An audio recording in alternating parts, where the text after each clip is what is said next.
Halo semuanya, balik lagi sama kita. Kali ini kita bakal bongkar siapa aja sih orang-orang super kaya di balik industri batubara Indonesia. Dan percaya deh, angka-angka yang bakal kita lihat ini gila banget. Siap-siap kaget ya. Oke, langsung aja ya kita ke pertanyaan utamanya. Siapa sih sebenarnya yang megang kendali emas hitam di Indonesia? Yuk kita bedah bareng-bareng siapa tokoh-tokoh kuat yang kekayaannya itu ya ditopang sama salah satu sumber daya alam kita yang paling krusial. Coba deh, lihat angka ini. 27,9 miliar dolar AS. Gila kan? Dan ini bukan gabungan harta beberapa orang ya, tapi cuma punya satu orang. Cuma satu. Ada yang bisa nebak nggak siapa dia? Kalau dirupiahin, wah ini udah ratusan triliun rupiah loh. Dengan duit sebanyak itu, jelas dong dia jadi yang paling kaya di Indonesia. Tapi ceritanya nggak cuma sampai situ. Ternyata orang ini bukan cuma raja di kandang sendiri, dia itu raja batubara terkaya di seluruh dunia. Dan yang paling keren, dia orang Indonesia.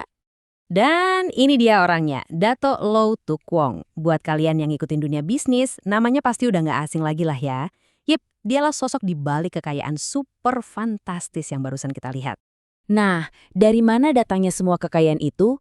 Dari sini nih sumbernya, PT Bayan Resources. Ini tuh ibarat mesin pencetak uangnya yang dia bangun sendiri dari nol. Sekarang jadi raksasa tambang, salah satu perusahaan dengan nilai pasar paling gede di bursa efek kita.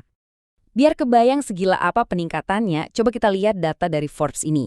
Hartanya itu lompat dari cuma 3,7 miliar dolar di akhir 2022 jadi 25,5 miliar dolar di tahun 2023. Gila, cuma dalam setahun. Ini salah satu lonjakan kekayaan paling cepat yang pernah ada di dunia loh. Oke, jadi gini. Louw Tak Wong ini emang rajanya, tapi dia nggak sendirian di atas sana. Ada sebut saja lingkaran dalamnya. Isinya para raksasa lain yang sama-sama menguasai industri batubara Indonesia. Kayak semacam kerajaan mereka sendiri gitu. Nah, ini dia nama-nama besar lainnya. Di posisi kedua ada keluarga Wijaya ya, dinasti di balik Sinarmas Group dengan kekayaan 10,8 miliar dolar. Terus, coba perhatiin deh, ada 3 nama yang nyambungnya ke satu perusahaan, Adaro Energy, ada Garibaldi Coer, TP Rahmat, sama Edwin Suryajaya. Mereka ini kayak tim kuat gitu. Terus, jangan lupa juga ada Kiki Barki, pendiri Harum Energy. Kalau kita ngomongin keluarga Wijaya, lewat Sinarmas Mining, mereka nih mainnya nggak cuma di Indonesia aja loh. Mereka udah ekspansi ke luar negeri, ngambil alih tambang-tambang penting di Australia. Ini nunjukin kalau jangkauan bisnis mereka itu udah level global. Nah, ini nih koneksi yang menarik banget.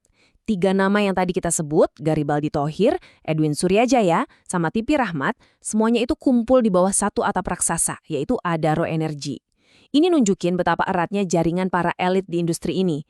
Mereka itu bukan cuma saingan, tapi juga partner strategis. Sekarang, yuk kita lihat lebih dalam lagi. Soalnya, di balik nama-nama individu tadi, ada kerajaan perusahaan yang super besar. Dan perusahaan-perusahaan inilah yang sebenarnya ngebentuk peta kekuatan di industri batubara kita. Ini dia nih bendera-bendera perusahaan yang ditanam sama para raja tadi.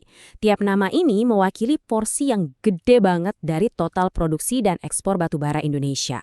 Mulai dari Bayan, punya Louw Tak Wong, Adaro yang dikuasai sama trio konglomerat tadi, sampai Sinarmas Mining punya keluarga Wijaya. Jadi intinya apa sih dari semua ini?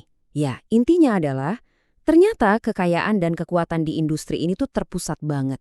Cuma ada segelintir orang yang pegang kendali super besar di salah satu sektor paling penting buat ekonomi negara kita. Kekuatan mereka itu bukan cuma soal duit, tapi juga soal kendali industrinya. Nah, dari sini kita jadi kepikiran satu pertanyaan penting. Soal masa depan. Duit udah ngumpul segunung. Terus, abis ini apa? Pertanyaan besarnya sekarang. Dengan kekayaan dan kekuasaan yang fokus banget di tangan sedikit orang ini, industri batubara kita mau dibawa kemana? Apakah mereka bakal diversifikasi ke bisnis lain? Atau malah makin memperkuat cengkeraman mereka di emas hitam ini? Nah, itu pertanyaan bagus buat kita pikirin bareng-bareng.